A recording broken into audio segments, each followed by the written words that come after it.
Welcome to Food and Loathing, where members of the Las Vegas restaurant community come together to talk about whatever the hell is on their minds.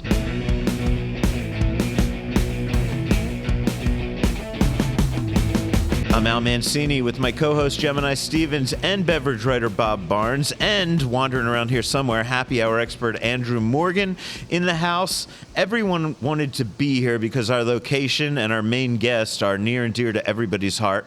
We're recording this episode at the new location of Aroma Latin American Cocina.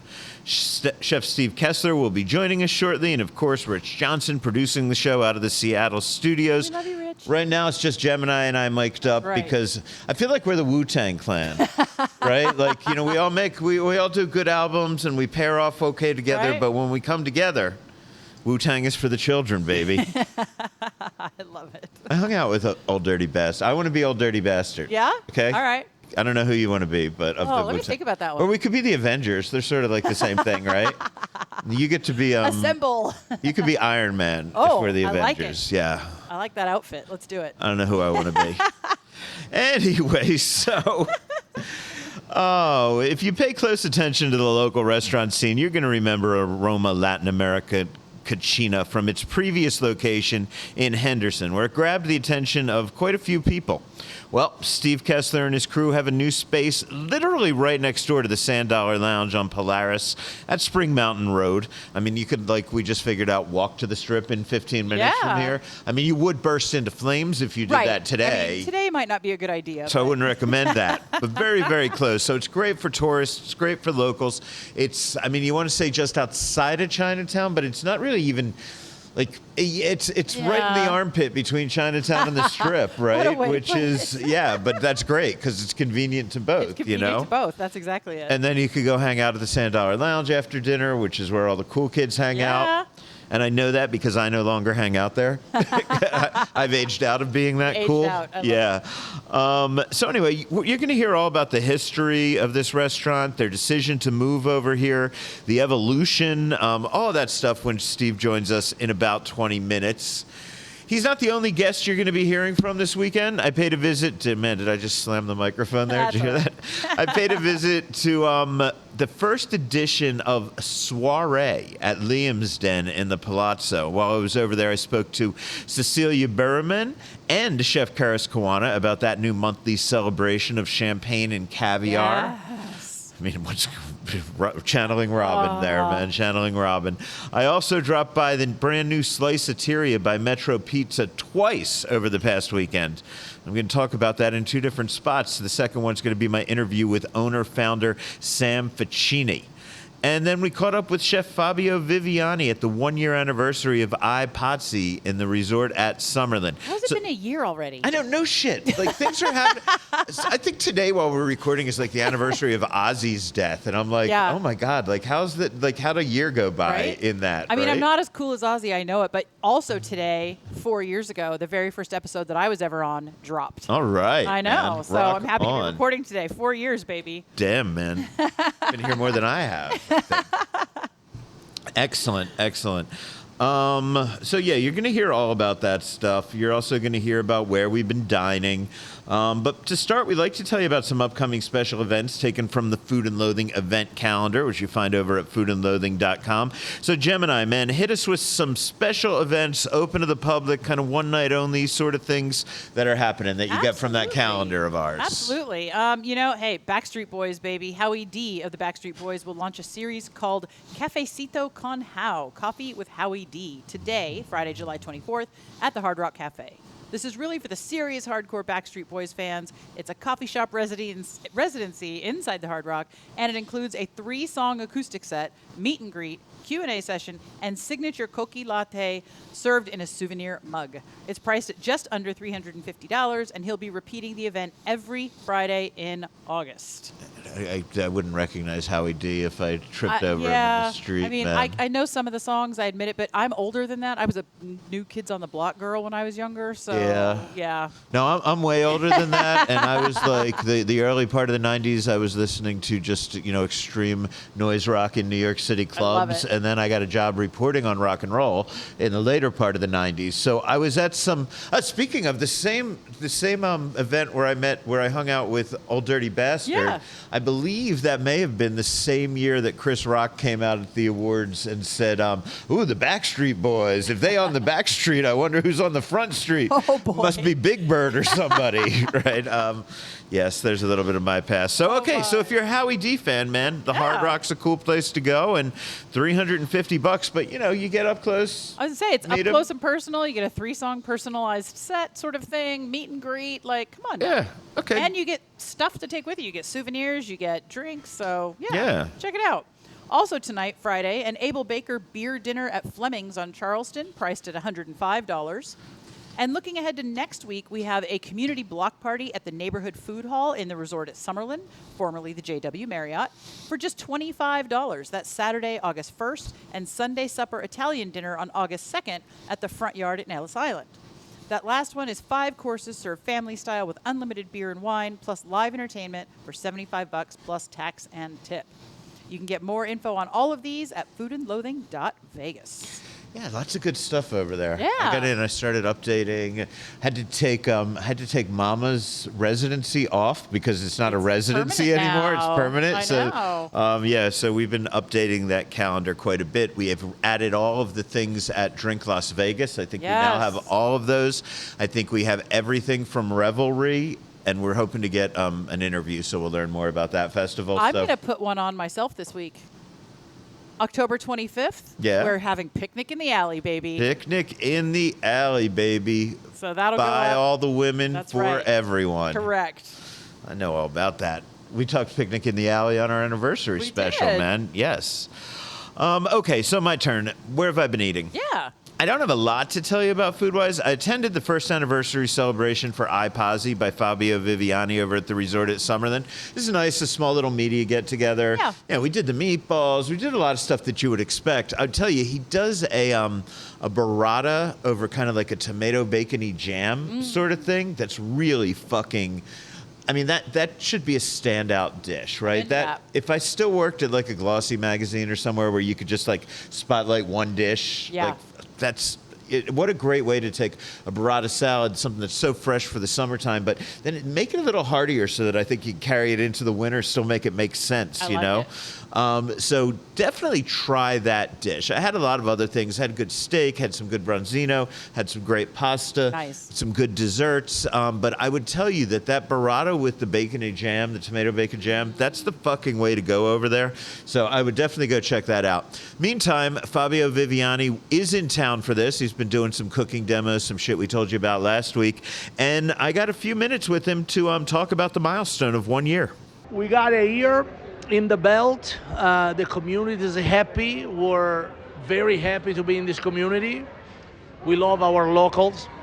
In Summerlin, we welcome people from downtown and the strips, but we're very proud of what we have accomplished. The menus still shine.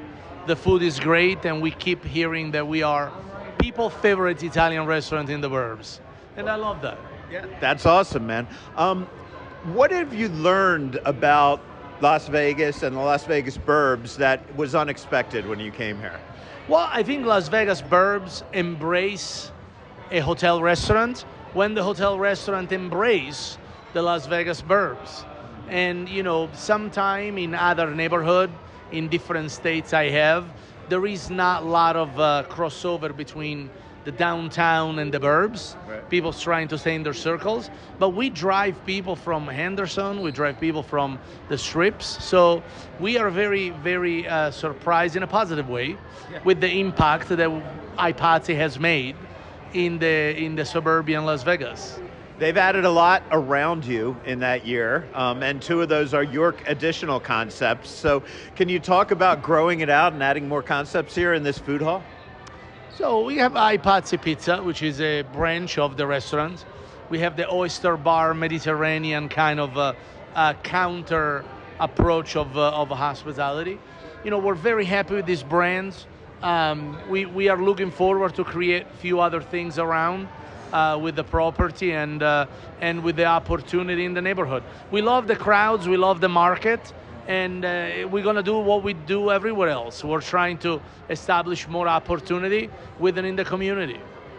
Has there been any dish that either performed much better than you thought it would or much worse and you had to get rid of it over that year? Much worse, not really. We had a couple of dishes we had that the product that we were able to find was a bit inconsistent, so we kind of took them off the menu. But no, surprisingly, the caprese salad is probably the most Instagram dish in Las Vegas right now. Wow. Our tableside caprese salad. But that's a very easy Italian traditional dish that we do in a few of our restaurants. But I'm glad that Las Vegas went crazy for it. It's always great, man. Introduce it to a new audience. It's brand new again, right? Brand new again, yes. Looking forward, could you see yourself going into any other Vegas neighborhoods or maybe going to the Strip or downtown? Hey, I love the property here at the JW Marriott, so I wouldn't do anything that competes with this. But if there is any other opportunity, hey, I tell everybody, we can always add another restaurant. Right. Have you had the chance to explore Las Vegas? Or I know that a lot of times you have all over the country, you don't get here very long, you don't get to go out and try new restaurants, but have you found anything locally that you really like? I did. The problem is that I have so many friends with restaurants in Las Vegas that if I name 3, I'm going to get bitched at by the other 25. Okay. So I tell you, support your local, support your neighborhood restaurants, because those don't feed the big corporation, those they feed the people in the neighborhood. Right. We have a lot of people working with us that live in the community, yep. and we want to support them all. So come to iPatsy as often as you can, okay. But support everybody else as well. Any plans to change anything drastically over the next year? Not drastically. I'm not a drastic kind of guy, but we're going to read the menu. We're going to read the habits. We see what you like and what you don't. And if something doesn't sell, we have an ego, but it's not that big, right. You know? I also attended the first edition of a new event called Soiree at Liam's Den in the Palazzo. So I got there late. I don't know why we put it in our calendar for the wrong time. I'm stupid. I mean, I'm stupid is where I put the blame on everything. But so we got there a little late, but it's a pretty cool event. It's going to be once a month, like 4 to 6 on a Saturday. Okay. Which should be able to get you in for the free parking over at Palazzo, yes. Right? I don't know. When I got there was an evening event at the Sphere because I was late, so I didn't really get in under the wire for that. But you know, they want locals to come to this thing. It's really just a showcase of champagne and caviar. I think they're going to have maybe a different champagne host every month. But, you know, we had a good time. My friends Don and Anissa were still there. We got some caviar treats from Keris, Kuwana, one with some anchovies. I've been in such an anchovy mood since I got back from Italy. It was so fucking good. You know, one of those roving caviar guys with the blinis and everything, right? Doing you up. Tattinger Champagne was the sponsor. Love it. And Liam's Den's really cool. You know, I mean, they've got a lot of cool art up on the walls. Yeah. A very tiny place. It's sort of like if you go, it's like above Rosina, right? You know, where Rosina is, if you go like straight upstairs to the second level, it's kind of like right there. Okay.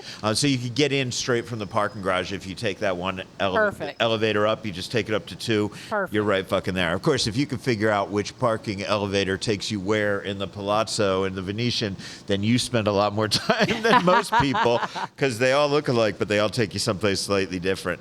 Anyway, so, you know, I had a really good time at it. And while I was there, I spoke to the manager. You know Ceselia Berumen, right? Yeah, I mean, we know her from, she's Golden Tiki and some other places. I met her a before really that. long time ago when she was managing, of course, it just went out of my head. First Food and Bar? No, that's in Town Square, and I just lost it. But it'll come to me, and then I'll blurt it out. Thank you. But yeah, I remember meeting her way back when, and I've loved her all the time. Okay, before we get to Ceselia and then Chef Keris talking about what's going on at Soiree, Chef Steve Kestler just dropped by the table. He's bringing us something that looks beautiful. Chef, can you tell us what this is?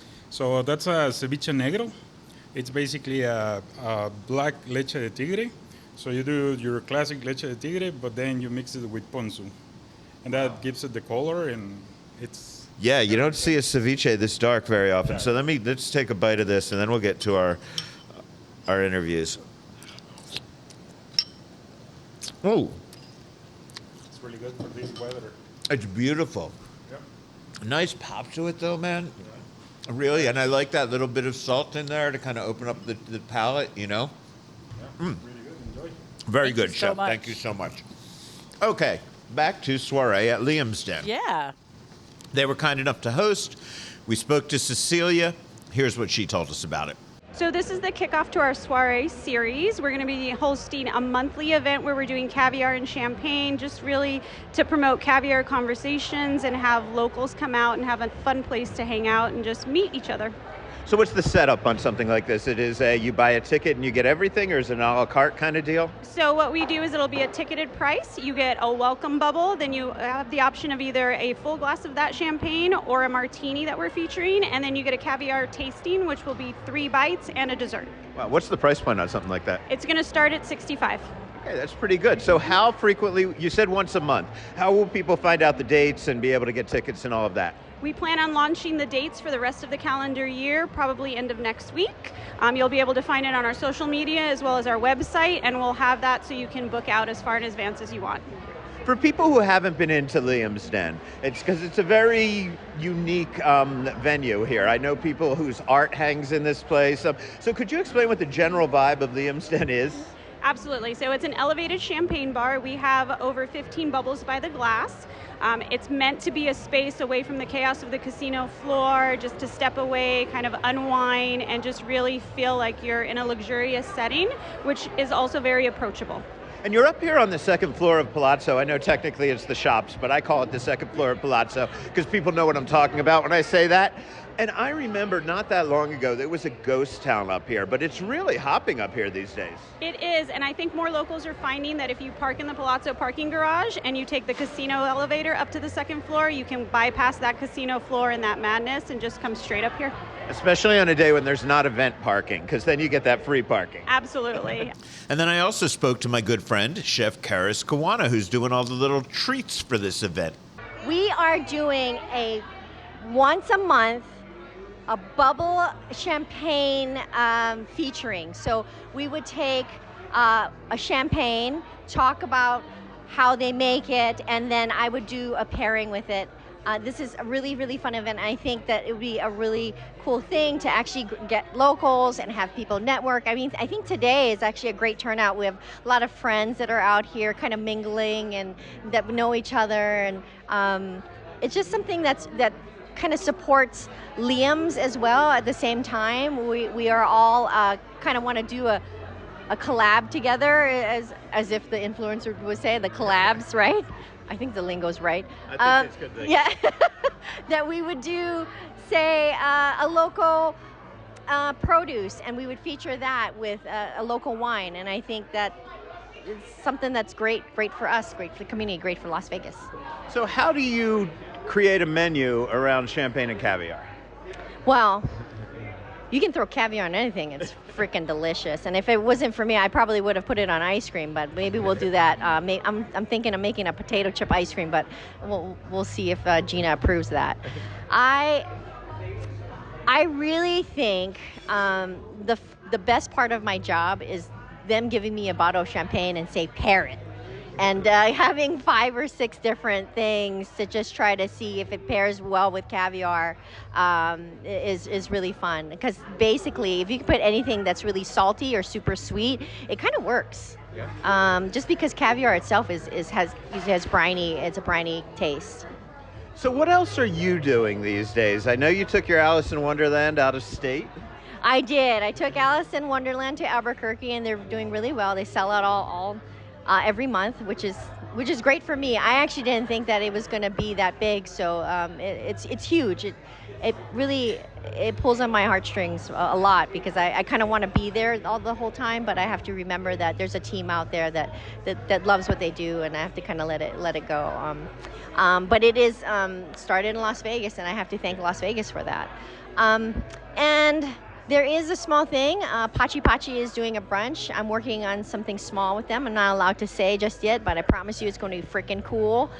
And I'm just going to announce that I am now going to be the corporate pastry chef for Liam's and JP's, which is Gina's spot. And we're here at Liam's right now, and she has two locations that we're going to try to launch. And I'm really excited about that because I actually haven't been somebody's pastry chef in like 2 years. So this is nice. I said yes. We're gonna she's gonna kind of let me play at the 2 locations. I won't be here completely permanently, like working day to day, but it'd be nice to kind of just create something and have something of my own that I can talk about. Yeah.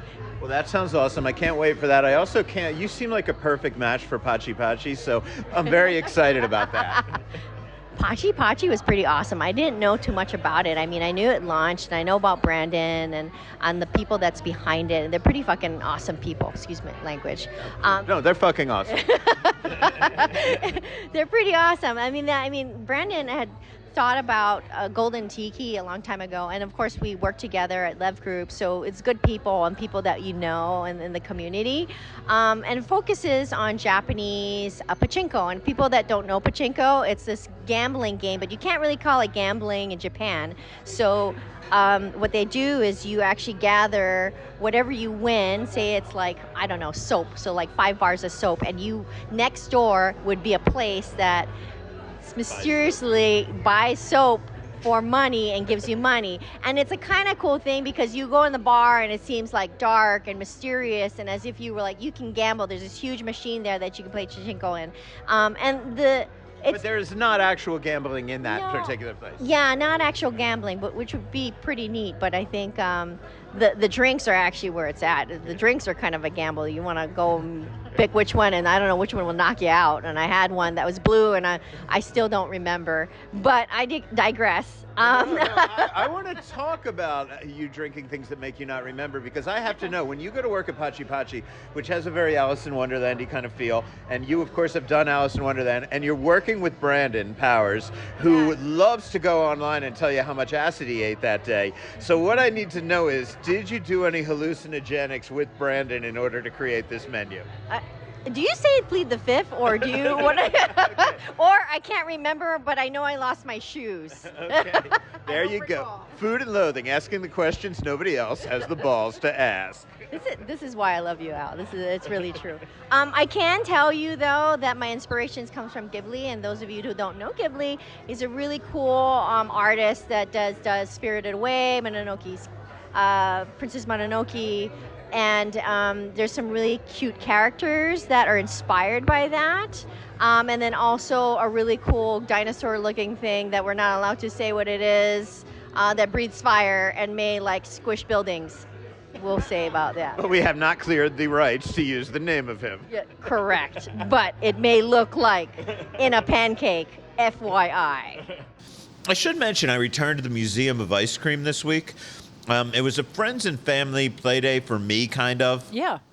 You know, Sue's in the entertainment industry. Like, you know, she works for a show. Yeah. Right? So she likes to see what other shows and entertainment is in town. Absolutely. So she wanted to go in, got an extra ticket, got it for like our nephew who just turned 18. And I was a little curious, like, how's a kid that age, you know, because I mean, I was too cool for fucking school when I was that age, you know, and that's always been my question, is how maybe people between the ages of like 15 and 23 would react to the place.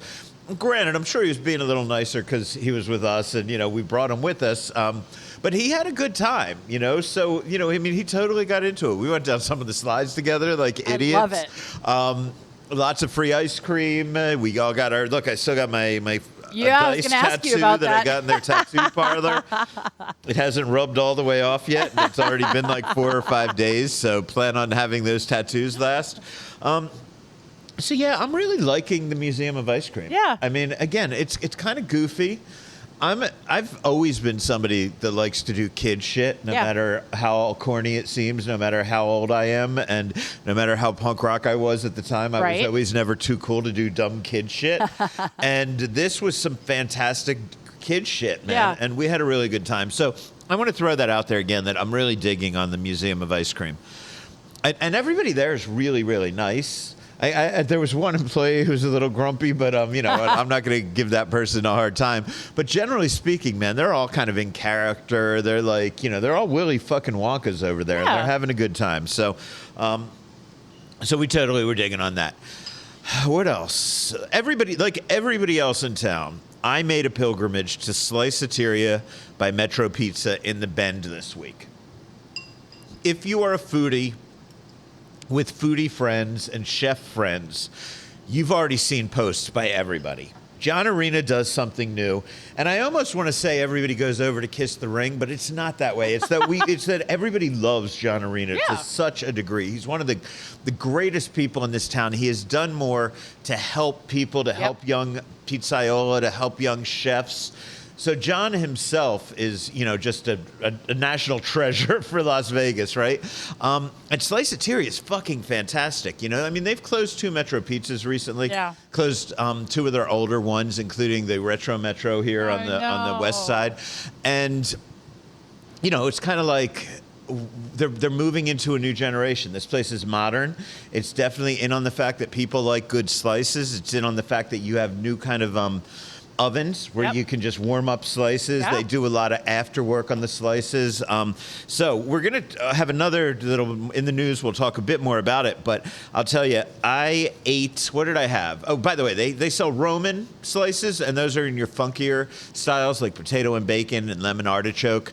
They have grandma style. They have Sicilian. They have tavern for takeout only. They have the good old kind of round, what I call like in NYC kind of pizza. I had a Sicilian, which was beautiful, man. I mean, I think they're doing like a 6-day rise on the fucking crust there. And then, it kind of fries up in the pan at the bottom. So it's super soft and puffy inside. It's got that nice little crisp on the outside. Fucking beautiful bite. And then I had plain cheese where they put stracciatella on top. I love that. I've never had that. Now, I grew up where nobody put anything on top. It was mozzarella, right? Yeah. And then when I lived up in New York, people used to like to put a little regatta on top or something like that. But I've never had this. And of course, they're using high quality product over there, as they're always going to do. And that was really, really fucking amazing. Nice large basil leaves. So, look, this is Metro Pizza proving that they're always going to be at the forefront of what's happening. And we already know that John has knocked it out of the park in Dana Point, California, with his other new things. So he's on a roll, man. He's been doing it for 40-some years, him and Sam, and they're crushing it. So God bless them, man. Finally, great time, brilliant meal when Tyler Vorsch, Sean O'Hara, James Trees, and Jake Jurgensen collaborated for dinner. I'm not going to go into any specific dishes since you can't go out there and order them anywhere. But, I guess I'll use this as an opportunity to pass off to you because you were also there at my table. You were my dinner companion that evening. Great fucking meal, wasn't it? Amazing, amazing. And you could tell that everybody really talked to each other. They really talked to the people that were bringing in the wines. And I don't just mean the producers that were there, but the people who brought them in because they know wine, right? Like we saw Kat there from Ada's as part of the, the James Trees group. And there was just a really great synchronicity between the various dishes going back and forth between the chefs and then having the wines that go with it. And every time I kept saying, oh, my God, I'm full. I can't eat anymore. Of course, I'm reaching out for the next thing. And, you practically had to roll me out of there. And it was just so damn good. Oh, yeah. Very good meal. Where else have you been eating? It's more James Trees, but I'm going to throw it out there. I went to the bake sale again this month. It's the third Saturday of every month. I got there earlier this time. I got there at 7:30. Which, if anybody knows me, I don't do anything before 10 or 11 if I can stretch it. That's why I've never put that on my calendar I hear once. You. Last month, very first month, they sold out in an hour. They planned to be open for 2 or 3 hours. This month, we got there at 7:30. We were seated and, eating out of a box of stuff with our friend Leanne. And John stayed in line because we were allowed to come in and get a cool seat early. And then we got in line and ordered up a whole bunch more to take home. And it's just, you got to get over there. The pastries are fantastic. The breads are amazing. I took home a loaf of the Esther's sourdough with jalapeno and cheddar. I've been making sandwiches out of that all weekend. We took home some of the baguette from Bar Bohème. We have focaccia from El Solito. And then all of the cool stuff that Jake does anyway, right? And so that's what I'm still eating some of it, and it's amazing. And they do that every month, so there'll be one third next Saturday of every month. While you were talking, Steve showed up with, I don't even know what this is. It looks weird. I can't tell if it's like fruit or noodles or a fortune cookie or what. Yeah, it's actually fruit. It's a mango carpaccio. Ooh. So it's like super thinly sliced with the slicer, and it's dressed with a chamoy vinaigrette. Okay, great. I'm going to eat that while Gemini tells us about where else she's been eating. By the way, this fucking ceviche, right? I know, that's what I'm eating now. It's unreal. No, I think I'm going to hold it at that this week. I did a lot of eating at home, and yeah. Okay, cool. Well, we're all going to have our bite of this new dish. Coming up, a happy hour report and the news. First, Steve Kestler is going to join us, tell us all about what's happening here at Aroma Latin American Cocina. This is Food and Loathing.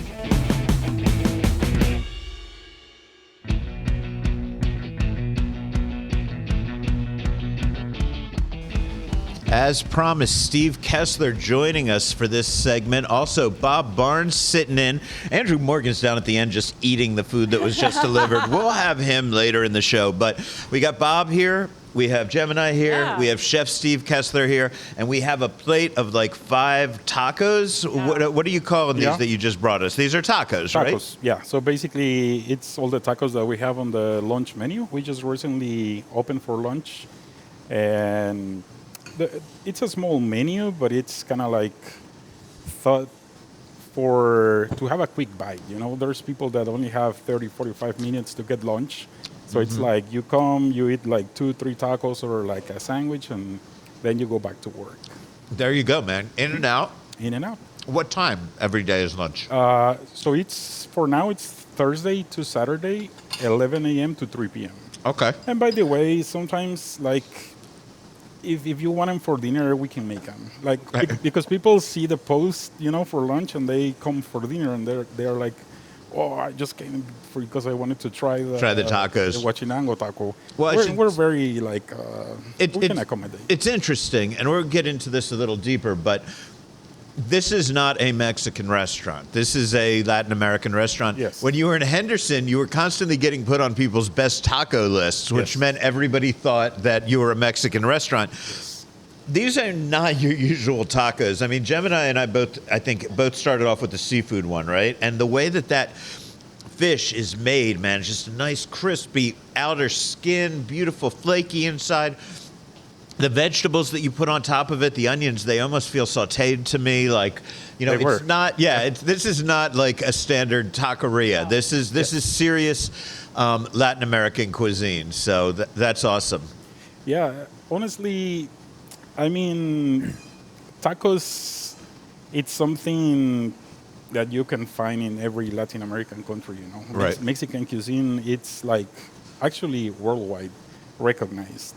Yeah. So, of course, we needed to have tacos on the menu, you know, because it represents, I think it's the most representative thing for Mexico worldwide. Right. Of course, they have a ton of other things, but tacos, you know, you can find them like here in Argentina, Guatemala, Spain, wherever you go, Right. there's going to be tacos. I want to mention are the lunch tacos still $7?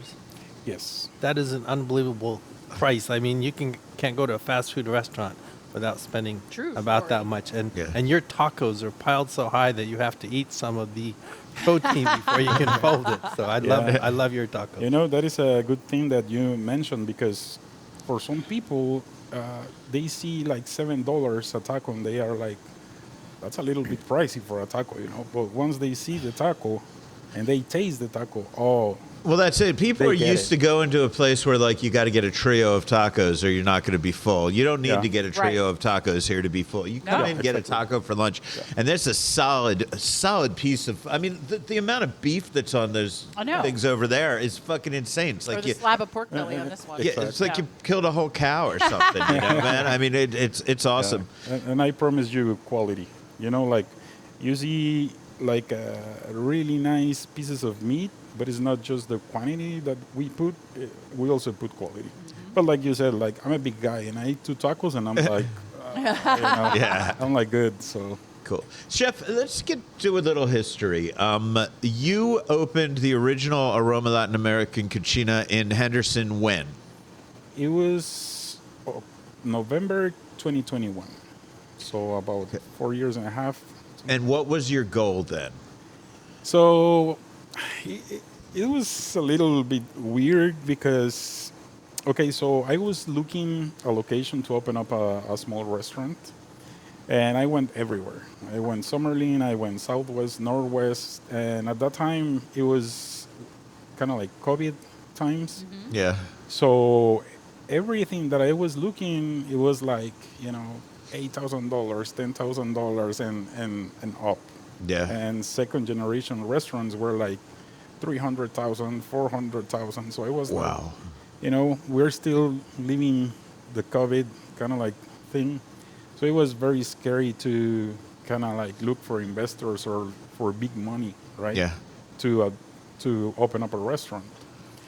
So looking for restaurants, I found this place in Henderson.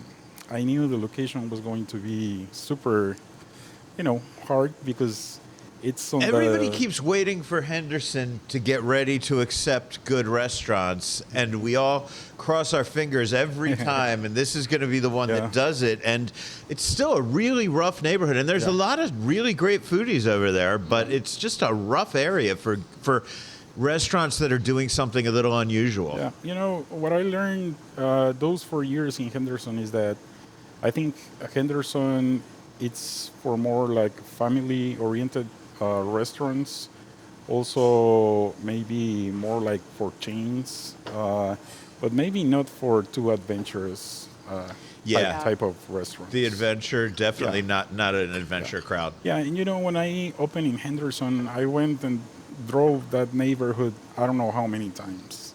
And I was like, oh no, there's a lot of houses here, there's a lot of apartments here, a lot of offices here. Like, it seemed like a crowded neighborhood, Yeah. And also I noticed there's nothing in that side of Henderson. So I thought it'll be good to bring something new to this neighborhood. Yeah. And, try to see what happens. Yeah. And like I was saying at the time, everything was super expensive. And then this little shop was given to me like, here, Yeah. it's yours. Give me like... So you found the perfect space, you figured let's roll the dice. Exactly. And I was like, let's bet on the food, So we open up, November 2021. A lot of good things happen. Like, sometimes I couldn't believe what was happening, because I'm like, we are here, like, in the middle of nowhere. Yeah. In Henderson. Kind of out on the edge of the world a little bit, right? No, like, if you cross to the other side of Henderson, then you will see casinos, you will see more restaurants. Right. Like, there's a lot of things going Yeah, on. you were definitely more neighborhood restaurant. Exactly. But you got a lot of attention. Yeah. The critics loved you. The journalists loved you. Yeah. Everybody in the industry loved you. Yeah. I can still tell you, and probably if I scroll back on my phone, I can find it. But I remember I was in Philadelphia International Airport. I was waiting for like an Uber or something, and I get a text from James Trees telling me, why the fuck is your restaurant not on Neon Feast? Because you're doing something like nobody else is doing. So I put it on like while I was Yeah. while I thank was you. in Thank you Philly so for that much. trip, man. But yeah, it's fantastic. So everybody in the industry loved you, but I feel like the people in the industry weren't going over to Henderson that much either, right? No. So when did you finally say, fuck this, we got to get a little more convenient to people? And why so close to the Strip? Are you getting a lot of tourists? Yeah, actually, I can tell you more than 50% of the tables in Henderson, I think, I don't think they were tourists. Because, you touch every table, you want to kind of like see if they're on vacations, if they're locals, kind of like to keep tracking of the people that you're bringing to the restaurant every day. So, yeah, a lot of people from everywhere, not only the U.S., but Europe, Australia, Cool. So that was really cool, and then closer when my lease was going to expire, I thought, maybe it'll be a good idea to start thinking about moving to a different location, because also locals, like, the complaint was it's too far. If you were near us, we'll be there every week, or twice a month, or things like that. Or I had people that was driving from what's this place after Sky Canyon, Providence. Oh, yeah. So it was like a 40-minute, 50-minute drive for them, and they were going like pretty much every week or every other week, And I have to say this. I liked your other restaurant. I liked it quite a bit. Was over there a few times, not often because it's fucking Henderson. Yeah. But, but this restaurant we're in now has an actual decor. It feels like a restaurant. That restaurant, you did great with the space that you had, but it was kind of a strip mall spot that felt kind of counter-servicey and strip mall-y. Yes. Right now, this feels like we're in a I hear what you're saying. I mean, not super fancy, but No. this is just a This has a posh restaurant-y kind of feel, I think, the new place. While still being uber comfortable. Yeah. And like you can relax. I don't feel like I have to be, sort of stiff and everything Right. when that's coming through. So, And I guess you had waitress service at your last one, but it felt like a place that I should order from the counter almost, Yeah, right? actually, you're totally right. When we first started, you had to go to the counter and order the food. Right. That was the first concept of the restaurant. We're going to do good tacos. We're going to do good sandwiches. And yeah, we're going to do things like the lomo saltado, enchiladas, but it'll be more like quick service. You come, you order your food, we take it to the table, and you go, But if you're doing something this interesting, Exactly. like I think you need to make it more of an experience, and that's what you've done here. Bob, man, you live in Henderson, right? So what was the do. vibe over in Henderson when they opened? I don't even remember when they opened, but I remember hearing about it afterwards, and it wasn't that far for me. But when I first went there, I couldn't find it, so I had to call the restaurant and say I can't find it. So this is much easier to spot, and I want to say I love this rustic table. And didn't you tell me that you made this yourself? Yes, I Beautiful table. I used to do some woodworking in my free time, kind of like a hobby. And I knew I wanted a large table because when you have groups of 10, 12, or 8, you don't have to be moving tables all around. So I wanted like a large table, and I found it. I found a slab actually on Facebook Marketplace. Wow. Like for cheap, but it was like in a really, really bad shape. And I kind of like did the whole thing. And I love this table. It kind of reminds me, if you're ever over at the Stove, they have a communal table over there, and I've actually seen somebody scratched it off, but it was the old Kerry Simon's table at his apartment, right, at his loft, and it was made from the door of the Hard Rock restaurant. This reminds me of that, man. I mean, it's just got soul to it, I really like it a lot. You just brought over some sandwiches, by the way, and that one over there is what I remember having in Henderson once. Yeah, that is the It's gaucho fucking sandwich. insane. Why don't you tell people what's on that gaucho sandwich? So that's basically an Argentinian-inspired sandwich. It's on a hoagie roll. We do a house dressing. We put some lettuce, tomatoes, caramelized onions. Then we grill some picanha, and we finish it with a chimichurri on top. And on the side, we put some baby Dutch potatoes that we fried, and then we toss it in garlic oil with more chimichurri. And that became a favorite since day one for customers. I mean, I'm looking at it, and I feel like I felt this first day that I went to your restaurant and I got this.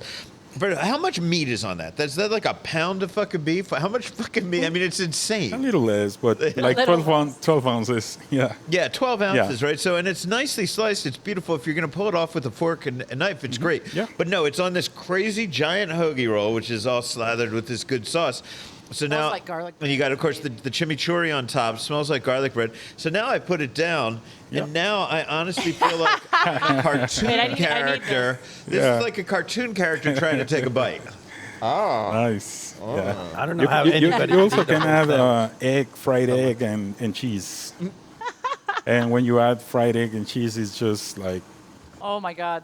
you only need like I feel like half of the Wimpy sandwich. from Popeye putting that in my mouth. I heard Dagwood with his sandwich. I'm passing this over to Bob so he can have a little bit.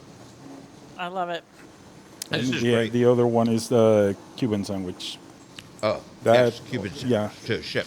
Oh, and I've had that here. Yep. It's excellent. Yeah. Okay, let's talk about the menu because it is Latin American. Yep. It took me a moment to figure out how the menu was set up, but it's kind of like almost a grid, right? Like you have your Caribbean section, and then you have your Northern Central American section, etc.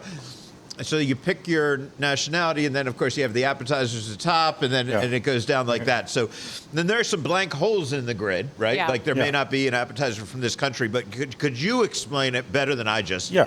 So the menu, since we opened, was kind of like divided in 3 main sections. Your appetizers, main courses, sweets, and sometimes we will have like taco section or sandwich section, something like that.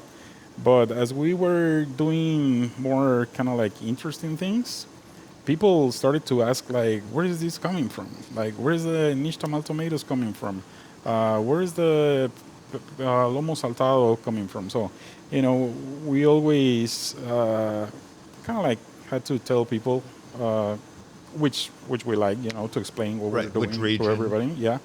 So then I had this idea, instead of putting like appetizers, mains, and sweets like every other menu, why don't I break it down into the 4 main regions, right? And what are those regions now? Yeah. Because I'm sure I messed them Yeah. up when I was explaining them. No, you said it right, actually. It's a north, central, south, and the Caribe. Right. So, and know, by north, that would be Mexico, for example, right? Exactly. Yeah. That will be Mexico. A lot of people say like, oh no, that's not north, and Well, it's the north of where But- you were. yeah. It's pretty north for Central and South America. Yeah. It's pretty fucking north, Exactly. man. You know, so yeah. no, that's awesome. So I think it was good because it also gives you more of an idea of where the ingredients or the idea of the dish is coming from. Bob, what are you thinking? What are you liking over there? I love this. This reminds me of the taco. There's so much meat in it. that- Oh, I know. It's insane. Gemini, have a bite of this I don't- Cuban Have a if bite you don't of mind this my Cuban. germs Not on at it. all. It's really, really good. We share food Chef, well. can you answer me this? Has anybody ever eaten the whole sandwich? Yes. I think I did the Yeah, first time because yeah. it's so fucking good. And I Yeah. could be a pig if something's that good. What's your favorite thing we've had so far, Bob? Got to be this sandwich because The gaucho? I love the way you cook steak. It's just Thank you. wonderful. Gemini hasn't had a bite of the gaucho yet, but how you liking that I Cuban? will. Oh, hold on to the napkin. Yeah, hold on to your napkins, please. So you decided to move. You came over here. It's got to be nice being right next door to the $10 Lounge, right? Yes. Give you someplace to go and get drunk when you get off work? Yeah, exactly. Yeah, really cool guys, really good neighbors, and you know, it's just like they are busy every day, you know. So it feels like, you know, it's alive around here. Yeah. And they always have great music. Like we're having fun. Yeah, a lot of people only know it as a good after-work dive bar, but it's also a fantastic blues club. Yep. And Yeah. they rock and blues kind of Yeah. club. And I mean, every day, you know, live music every day, different bands. Like I was talking to the owner the other day, and he was telling me sometimes there is bands that show up at 10 p.m. without saying anything, just like, hey, can we jam? Yeah, You know, just how show up cool on is that? stage. That's Yeah. awesome, man. That's amazing. So, Chef, where are you from originally? I'm born and raised in Guatemala. Guatemala. Yes. Okay. Have you traveled extensively through South America and Central America, or how did you develop such a wide vocabulary, culinary vocabulary across the Americas? Yeah, I have done some travel in Latin America. I have traveled more Europe than Latin America, but the food is just not only from travels, but it's the food I've been eating my whole life. You Right. know, it's the food that I grew up eating. Like, And that's it, because if you're in Guatemala, you're not only going to eat dishes that are native Yeah. to Guatemala, No, just like we eat, Right. tacos all yeah. over Oh, America. no. in If some you go form or to another. Guatemala, Mexican food is like, I don't know, everywhere. in every Everywhere. corner.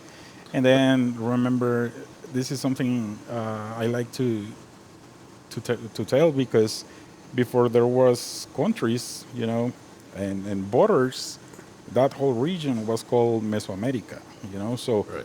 when you look at the food from Guatemala and Mexico, near Chiapas, Yucatan, and all that region, the ingredients, the names, and the flavors are very, very similar, you know, Right. because that was the currency back then. Yeah. You know, I'll bring corn, you give And the me- culture goes Yeah. goes back much further than Western map makers Oh, drawing yes. their lines. Oh, yes. on- Exactly. Well, I've noticed too that you have some Asian ingredients in some of your dishes. Where did that Asian influence come for you? That is something that comes very natural for me, because Asian food is, I think, maybe, I don't want to say my favorite one, but one of my favorite types of food too. You know. When you incorporate Asian, are we going with kind of a Nikkei tradition of South American Asian? Like, which people know from Nobu and Morimoto, but it's really that's not exactly what it's like. But is that the tradition you go for when you? No, not really. I mean, for example, things like the lomo saltado. Yes, that's something I felt like, we should make it Nikkei style. Right. So instead of plain white rice, we put sushi rice, for example. And Right. with the sauce, we do like a heavy soy sauce reduction. And so we combine those elements. But for the most part, it's just, I think they blend really, really well. And Like I love that. Asian I'm sorry. I love that because it's like you're not afraid to step out Yeah. and do some other things that you wouldn't find normally Yeah. in a Latin restaurant. Can we tell people a little bit about your resume before you open this restaurant? Where may they have eaten your food? We'll see. Well, first job I had here in the U.S. was back in Austin, Texas. Okay. I worked for Chef David Bull. Great guy, taught me a lot. I was really happy, but then I decided to do the move to Vegas. And my first job was at Bouchon. I always wanted to work at a Thomas Keller restaurant just to, to experience it. Pretty cool. Absolutely. Yeah, pretty damn cool. And it was a life-changing experience. Like, I mean, Bouchon is like a classic French bistro, so I wasn't expecting much of the food, but of the standards that they have, and to learn kind of like the culture. And Their baked goods are very renowned, right? And as Yeah. I'm biting into a lot of good bread here, Yeah. or good rolls, I wonder, where do you get your bread? Do you bake it in-house, or do you get it from a good local supplier? I get it from a local supplier, yeah. I would Anybody love we want to throw a bone to? It's called Bon Breads. Oh, okay. Bon Breads. Yeah, they're fantastic. They have really good bread, and you I can pick toured it their up fresh factory every once, day. man. They're awesome over there at Bon Breads. Yeah. Yeah, and also they have like a huge variety of bread. You can get from dinner rolls to like really like sourdough bread, which is really good. Yeah. So Yeah, and I know they work with I'm a lot of happy. chefs Yeah, and to yeah. find the right breads. Okay, we are running down on time, and we got to get Andrew Morgan in here because he's just eating all the food and tasting. But before we go, Bob, man, first of all, this was your idea to make sure that we got down here. This was you and Chef Kestler talking about it, and of course, I thank you both for that because Absolutely. thrilled to be here. But we're going to let you ask Chef the final question, Bob. What else do you need to know from him? I want to know what were your plans before you decided to be a chef? I know the answer to this because I actually wanted to be a musician. I went to music school for 3 years after finishing high school. I was like, that is the dream, and I kind of like started to play music. But the thing is, I mean, to live out of music, it's very hard everywhere, right? Now imagine to try to do it in Guatemala. It's like a super small country, like, we don't have What instrument you play? drums. I went for drum school for 3 years. You ever jump on stage next door? And No, jam? that'll be really I mean, cool. like, you ever get with like Let's Bruce do it. Coleman and his band, man? Oh my His God. Squad Rock Yeah. band. We should get together a little all-star. Yeah, that was the first plan for life, but it didn't work out. And also, while I was going to music school, I always had that feeling of, like, when I was going out for dinner and I was tasting something really good, I was like, how do they do this? How do they do this piece of meat or these mashed potatoes? Right. I always had that in my mind. Like, I wanted to discover how to cook things that I like to eat. Right. And so, it was like natural also to pick Well, that culinary was a school. perfect last question. Thank you, Bob. Yeah. Thank you, Chef, for having us Thank here. you, We're, guys. I we're really getting stuff. This is appreciate you guys fucking coming. delicious, Oh my God. beyond delicious. Coming up, we have a happy hour report, a beer report, and the news. This is Food and Loathing.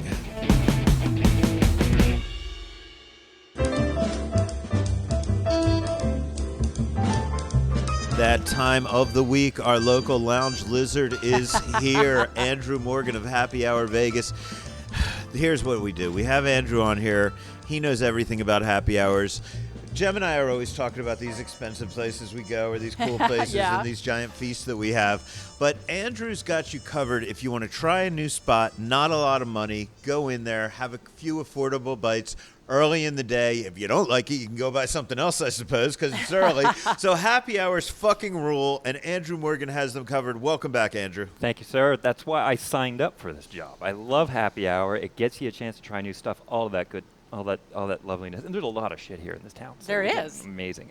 Speaking of which, 3 happy hours coming at you this week. 3 happy hours from Andrew. Like usual, we've got a seafood tower that smokes on the strip. We've got a lakeside French happy hour, and we have a sushi spot that's been doing it right since 1991. So Nice. let's dig into this here. Okay, well, let's smoke our seafood. Our seafood. So, you know I'm a fan of this place.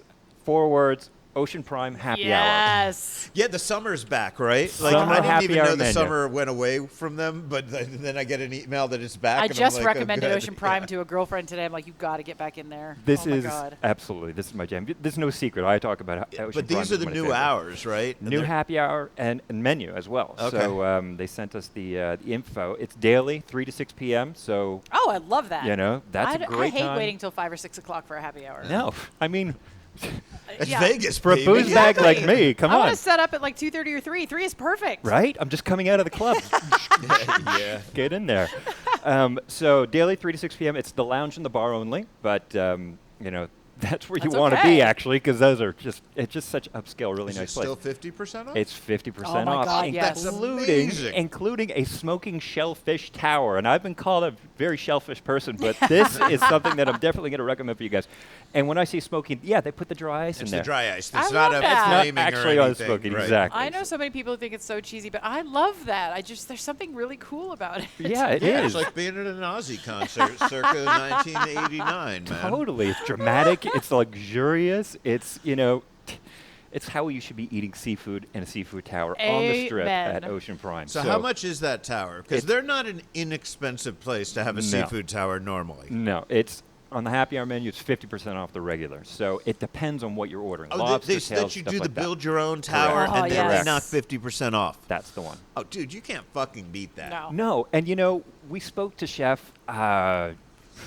Name is escaping me. Yes. Super nice guy, but he was talking about how they get seafood fresh delivered twice daily. Twice daily, that's right. So you can't go wrong. Anyways, I'm gushing enough on this because there's other stuff too. If you're not into the seafood tower, whatever it is, everything from deviled eggs, wagyu sticks, white truffle caviar, deviled eggs.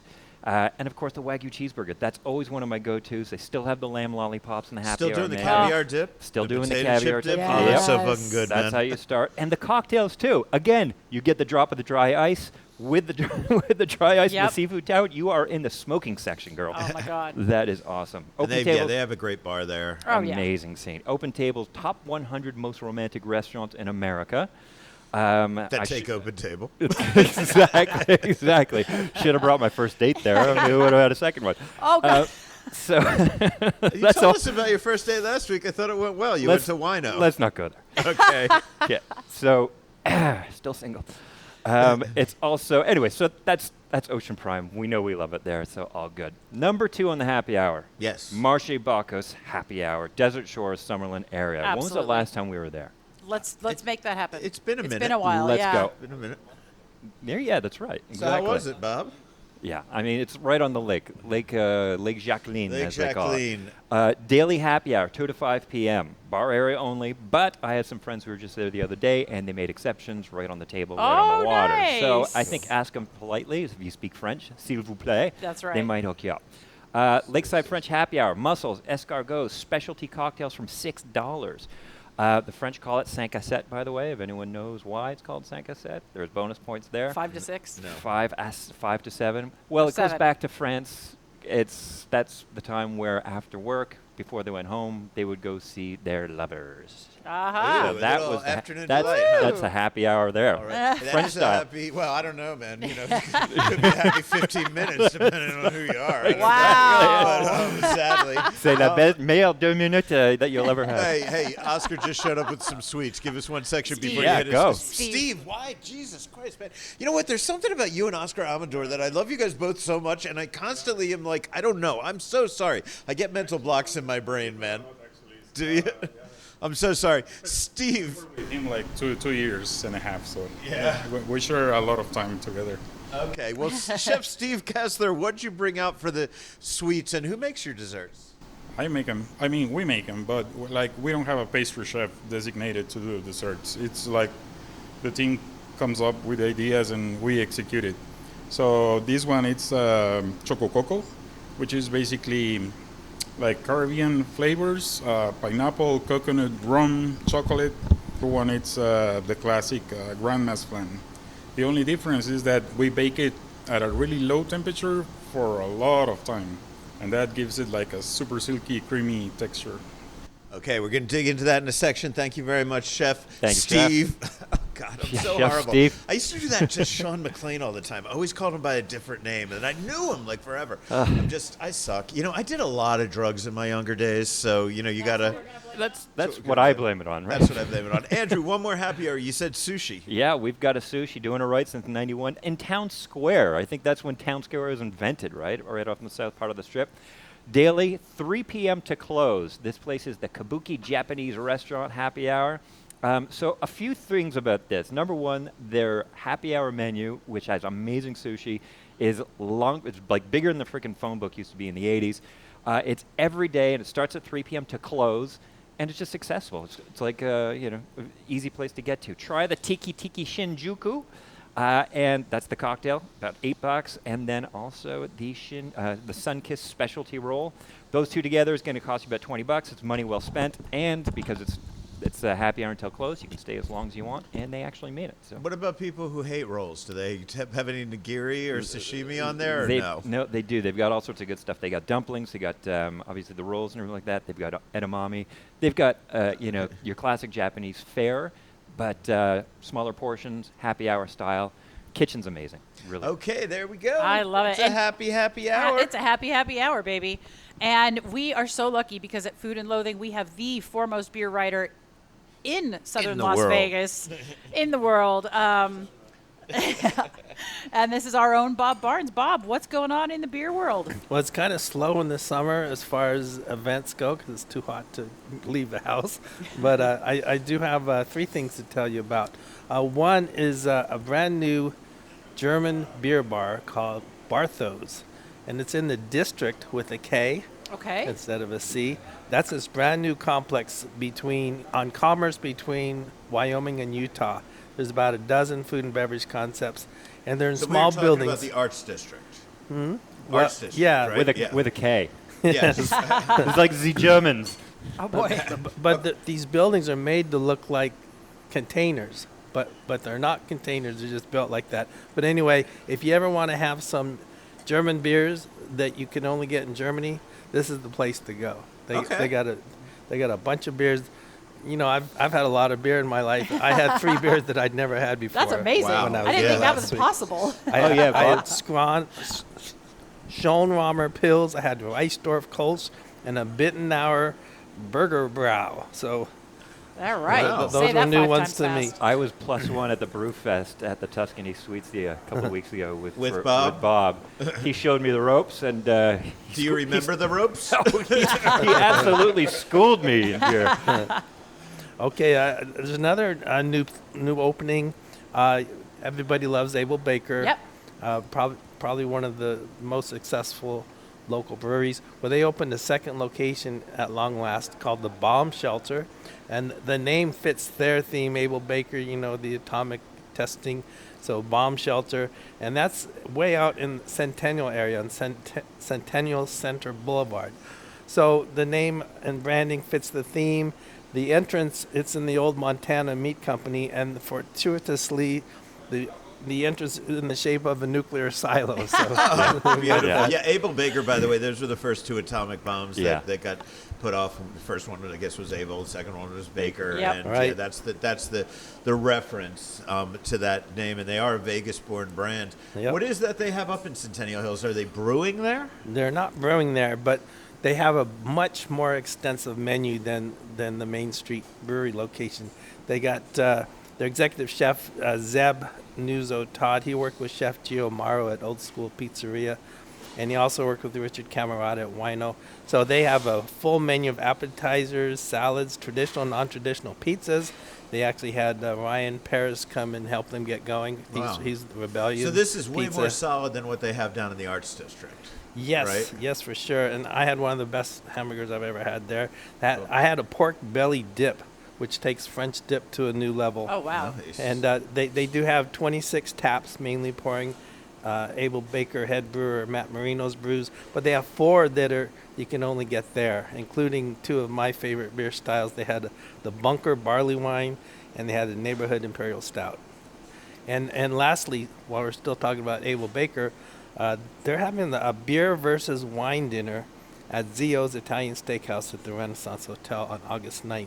It's going to be a friendly competition between craft beer and fine wine. So 5 courses, and with each course you get an Abel Baker beer and you get a Justin Vineyards wine, and then you vote on which one you like best. How fun! So, By I the predict time beer you're on will your win. 9th and 10th beverage of the Yeah. evening, you're My not going to God. be able to I was tell. going to say it's going to be like UFC or something like that. Okay, so what else? You had said you had one more for us. No, my those friend. are the 3 that I had prepared. Yeah. That's what you got prepared. Well, That's thank great. you very much, Bob. Man, you are the best.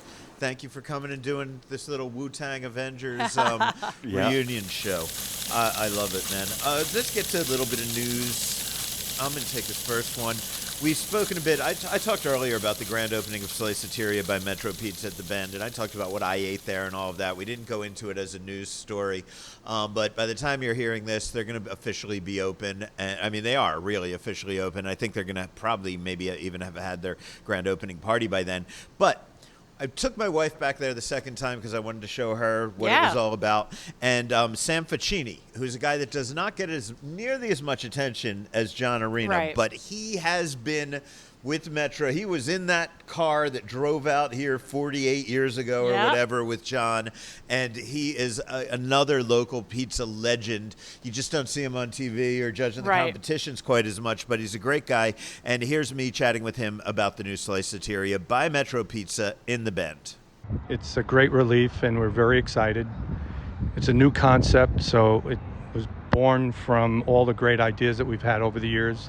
We wanted to create a slice concept that was unique and really reflected the values of Metro Pizza, and we believe that we've delivered that, and we hope that the community supports it. You guys were the real first true OG artisanal pizza makers in Las Vegas, and I know there's been a little bit of nostalgia about you closing a couple of your spots, right? But for me, as much as I love those spots, I walk through here and I go, oh my God, these are guys that have been here for 40 years, but they're still staying current, right? When I look at this place. So how bittersweet is it to have to close something that was an incredibly successful part of your past, but yet still know that you're opening something that is really on the cutting edge of what's happening in pizza? While we were at the restaurants on the last days that they were open, it was very bittersweet. We had a lot of customers returning that say they grew up on the place, but we knew that we were transitioning to something more exciting, better, in a better area, and so we dealt with the nostalgia of it all, and was really just excited about getting in the rocket ship and letting it fly. And so now that we're here, we've got great memories, but we're building new memories. As I just said, I think this is a place that's kind of on the cutting edge of what pizza is happening.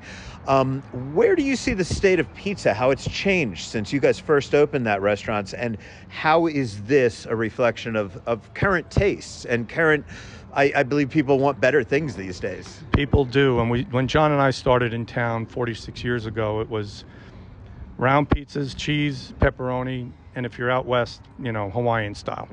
But no one knew anything about Roman styles. No one knew anything about grandmas. We knew a little bit about Sicilian because we were from the East Coast. But the pizza dining public I mean, their taste buds have really blossomed. They really become very well educated.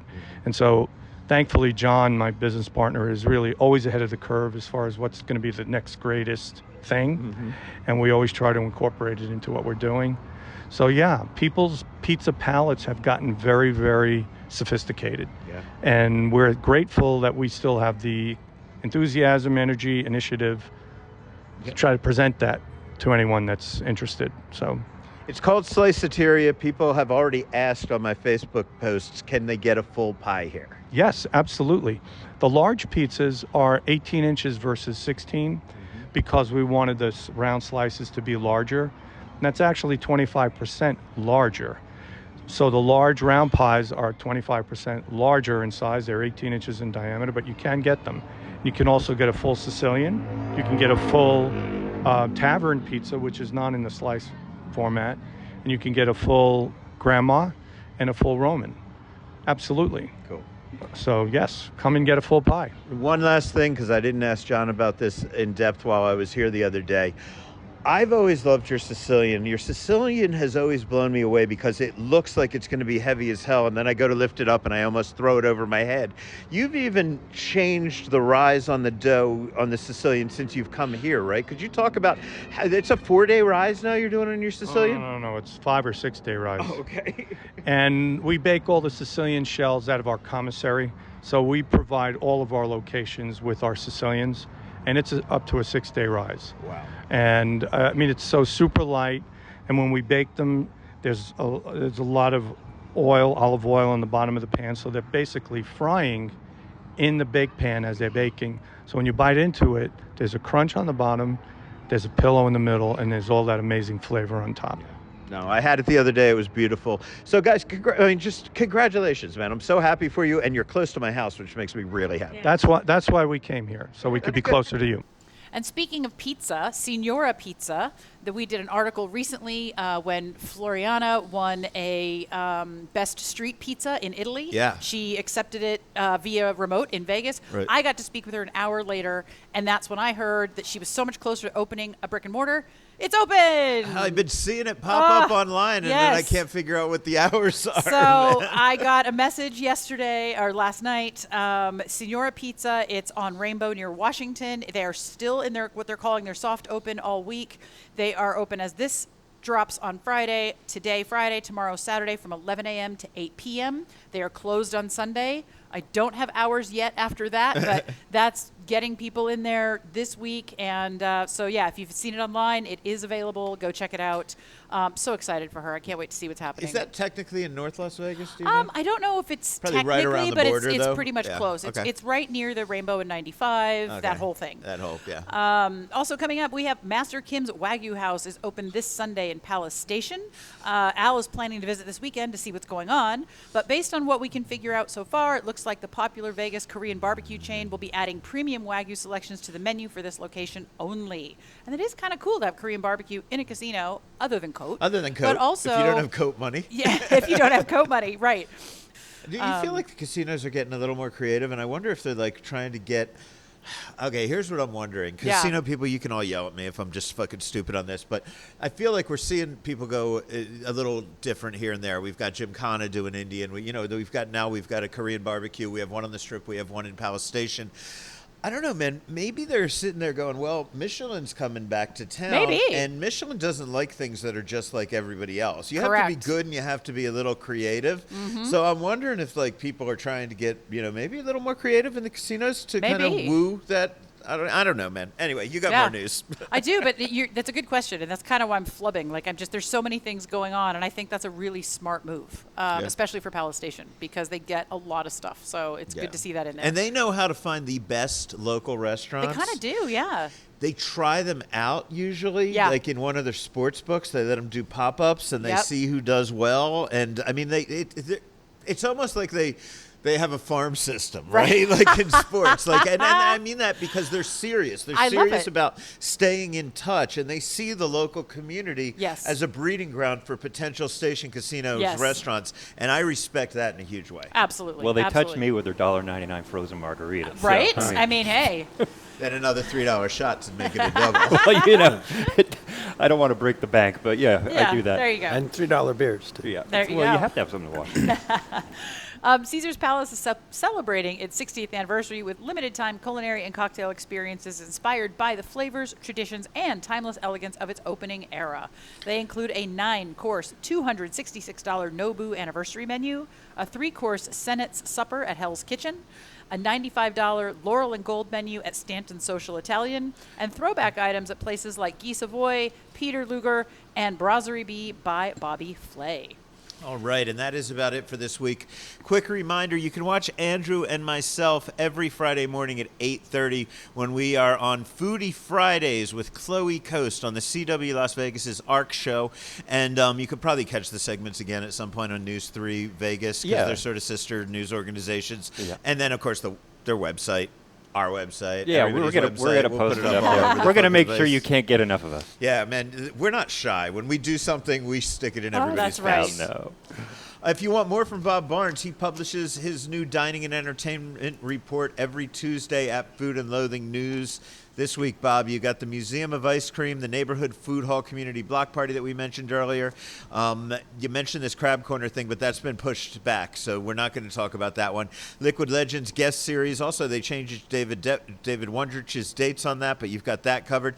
Bob, you hung out with Emeril Lagasse last week on the red carpet. We put it on last week's Food and Loathing, but now we have you really reporting on it on the website. What was it like hanging out with Mr. Bam? It was cool. I felt kind of important because I was next to TV cameras and asking them questions before I did. So I just talked to him about why he chose the M Resort, how that restaurant is going to be different from his other restaurants. Cool. Well, everybody, you can read that over at foodandloathing.vegas. You also have Taste of Summer Deal at Momofuku, Summer Beer and Bites at Pin Cow, Quick Bites Food Hall at Suncoast. And, man, I don't usually talk about your entertainment things, but you got Barry Manilow coming back, and I love fucking Barry Manilow, man. I love Barry Manilow. So all of that from Bob Barnes in this week's update. He has them every week except when he goes on vacation, which is coming up real soon. Yeah, in September. So I'll take my first week off in like years. So You deserve it, my friend. You deserve it. If you need a happy hour recommendation, Andrew's got about 500 of them over at happyhourvegas.com. If you need restaurant recommendations, Neon Feast has the picks of local F&B pros in over 100 categories. And with that, it's time to thank our hosts, Steve Kestler, all of our guests, Keris, Kuwana, Ceselia Berumen, Sam Facchini, Fabio Viviani. I'm Al Mancini with Gemini Stevens, Bob Barnes, and Andrew Morgan. I swear if we had Rich Johnson here, we would be the full Wu-Tang Clan right now. Yeah. But we don't, but he's on the back end, so we love you, Rich. Everybody out there, man, just stay hungry.